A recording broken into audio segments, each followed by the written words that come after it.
Hi, my name is Benjamin Katz and welcome back to the 48 State Ice Cream Review, where today I'm at Trails End Ice Cream Shop in North Conway, New Hampshire, trying the two flavors pumpkin and cinnamon bun. Let's start off with pumpkin. It has a very nice light orange color.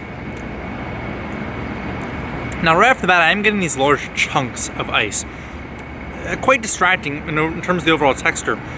If we were to discount the ice chunks, this is actually very smooth ice cream, but I'm just getting about 1 to 2 fairly decently sized ice chunks per bite. And I want to note, this isn't like a full ice cube size. This is probably, you know, something that could fit on the tip of a toothpick, but it is still crunchable and perceivable. Way more than just a little bit of iciness that would be apparent in an ice cream scoop. This ice cream, though, does also have marshmallow fluff and graham crackers mixed within, and they do complement quite well with the pumpkin flavor. And really focusing on the flavor, I actually very much appreciate this ice cream. Usually when I have a pumpkin flavored ice cream, it is sort of overwhelmed with pumpkin pie spice, getting that allspice and cinnamon, adding a lot of extra spices and other flavors that would confound the pumpkin. But here there is actually a very tasteful inclusion of pumpkin pie spice. There is still definitely pumpkin pie spice in this, but it's more subtle, allowing a bit more of that vegetable undertone to be coming through, tasting somewhat like a pumpkin. So I will give them credit for the flavor accuracy in this. Not to mention, the color does not seem artificially edited in the slightest. It has this very light pumpkin-y color that is reminiscent of the interior of a pumpkin. So I would bet they did use real pumpkin blended up in this ice cream, or at the very least a pumpkin puree or extract. Okay, let's move on to the cinnamon bun. I'm really gonna have to dig underneath the pumpkin because they did sort of make this where there is one full scoop on top and it is sort of overwhelming the bowl.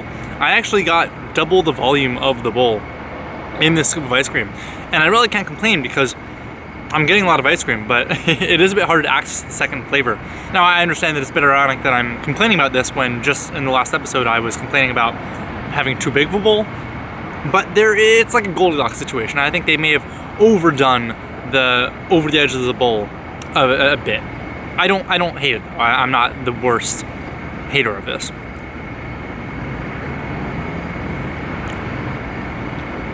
Oh, that's pleasant. That's really nice. It's not icy. It's actually a very smooth consistency, but there's a good amount of crunchiness to it because the cinnamon sugar that's put into this ice cream is sort of larger sugar granules, and it is crunching on the teeth. It's a fascinating textural situation here where the ice cream is so smooth and you would think that it would dissolve the sugar, but I'm guessing just because it's so cold, the sugar stays in a more crystalline form, and you're really getting this lovely textural crunch. And you know, they really put the right amount of cinnamon in. It is surprisingly easy to overdo it on the cinnamon, especially when you're creating a cinnamon flavor. I've had a lot of cinnamon ice creams in my past that have gone way too hard on the cinnamon, and my mouth is sort of getting sticky and dry because of how much cinnamon there actually is. But in this one, it's a perfect amount. I'm tasting this very strong cinnamon flavor without experiencing any of the downsides of too much in the dish. Both these flavors are very balanced and very intentionally created. I'm a fan of both of these so far. Honestly, I'm really excited to have this combo because have you guys ever had the Trader Joe's pumpkin spice cinnamon rolls? They are delicious. And I'm guessing this is going to taste a little bit like those Trader Joe's pumpkin cinnamon rolls. That is really good. That is exactly like a Trader Joe's pumpkin spice cinnamon roll.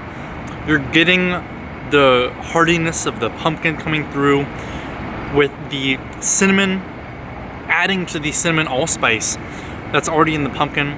These little sticky dough bits in the cinnamon bun ice cream are adding this lovely chew. And because you're getting that sugary crystallized crunch in the cinnamon roll, you're experiencing the iciness a bit less. You are still getting the crunchiness of the ice, but since there's a contrasting crunchiness, it's not actually bad. And you can sort of play it off like it's just a bit more of the cinnamon.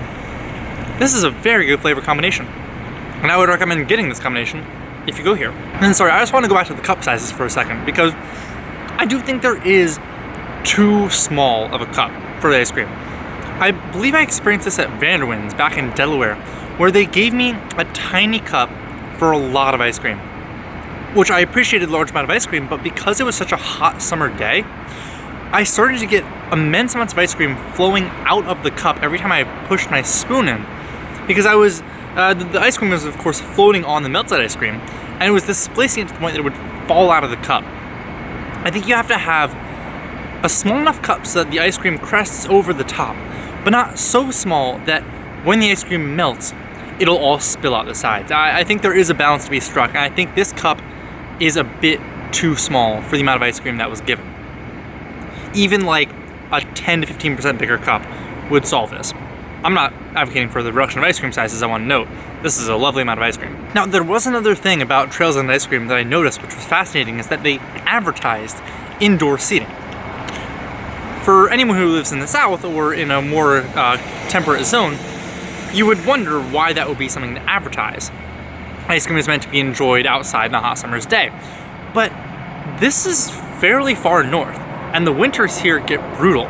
So for a place that stays open into some of the colder times, I think it actually really is important to be advertising that it has indoor seating.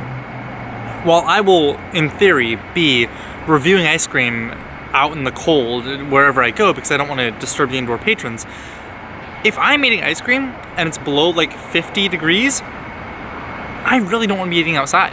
I would rather be indoors. There absolutely is a time and a place to eat ice cream outside, and that's in the summer, in the early fall, in the late spring, whenever it's warm outside. But once it dips below a certain temperature, I really want to be indoors. I need to be indoors to enjoy ice cream to its fullest. So I think it's just a really fascinating regional indicator, wherein they'll advertise they have indoor seating because it can get so cold, but they're still open. They want people to come in. It's smart. I'm a fan. Okay, I think I'm ready for my closing thoughts. This is an ice cream shop that I would want to live near. If I lived near here, I would be going to get ice cream here every week. The variety of flavors is good. The quality of the ice cream is above average. Its location is right next to some mountains. We have some wonderful trails. If I could go out in a late summer's day, hike a mountain, and then have a scoop of this ice cream afterwards, that would be ideal. I actually hiked a mountain before eating this scoop of ice cream, and it's the perfect capstone to the day. I would love to see it in a bit more of a area of commerce where I could get some local food and then get some ice cream, or just have it a bit more walkable. It is a bit north of the major center of commerce in North Conway, but it's still accessible.